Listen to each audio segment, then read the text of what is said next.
So, beautiful things in life. Mark 4. Today I prayed of what from Mark 4 should I come out with because for some reason the word diplomacy has been in my head. And if we look at these parables and we read them, and you guys can do the homework on your own, right? Read them, understand them, and then connect the dots. You'll see that the parable of the sower speaks about what we do when we listen to the word and we understand it and we let it go, or we actually use it to become better. And then the lamp on the stand, that one really speaks about probably the things that we show out to others. Some may be masks, some may be truth. And then the parable of the growing seed is how we nourish ourselves and how we actually take care of one another and ourselves as a priority, right? Because you cannot give anyone what you don't have for yourself. Therefore, as soon as you actually are ready to balance your emotions out, you may be able to see beautiful things in life that you never gave yourself a chance to see. Parable of the mustard seed, if we are pessimistic and we don't believe, and even if we have a grain of mustard as faith, then we got to be caring about that grain of mustard, because if our faith lays on us, then no one can break that faith. But if your faith is laying on or lying on anyone else's actions, then at that point you don't have faith. You are leaning on someone else to do what you need to be doing for yourself.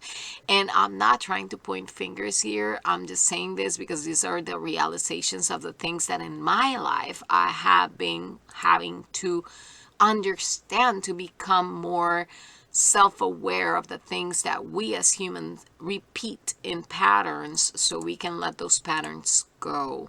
So yeah, faith in yourself, faith in what you can do, and then the rest is just gonna come around you.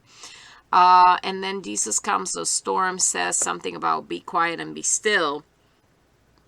Let's just remember that an argument needs two people to exist. If everybody pulls their way and they want to have their say on it, and they want to have the winning standpoint, then there's no paradox that can be solved that way. So quiet be still means that sometimes you just need to sit back, relax, and listen. Understand what triggers you, let that go, see where it came from, and then instead of reacting, take a pause and say, let's say, acknowledge what you heard and take your time to respond. We regularly come into a lot of quarrels and fights and arguments for the most dumb things in life. But when we realize that there are people that live by feeding themselves from this type of interaction, then we need to understand that by being quiet and being still will give you the knowledge that you need to move on.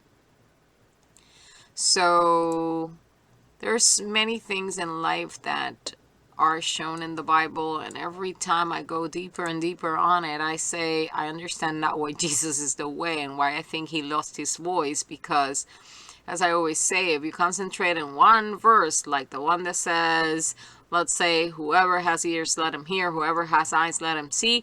Yeah, that is a key to understanding. But if we don't read that whole Mark 4 chapter, and I do NIV version, right?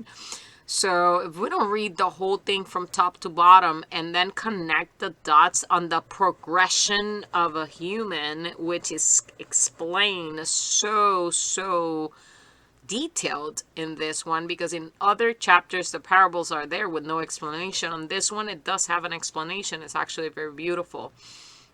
So just pay attention to the words, and I will actually exhort you guys to take it one day at a time.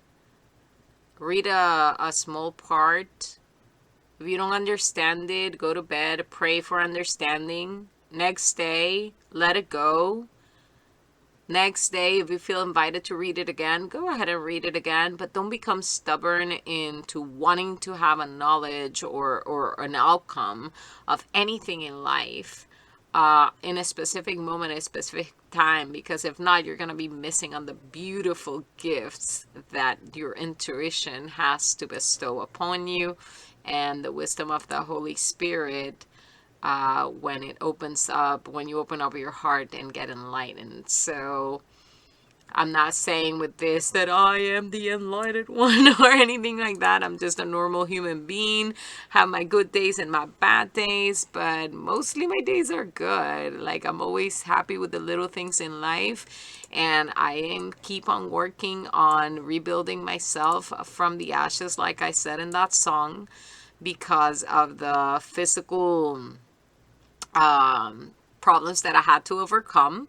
But now that I'm regaining all of my full health, then I'm just happy and eager that we have this little space to share sometime with each other. So I will keep on just talking about the beautiful things that God reveals to me when I read the scriptures. And as I say,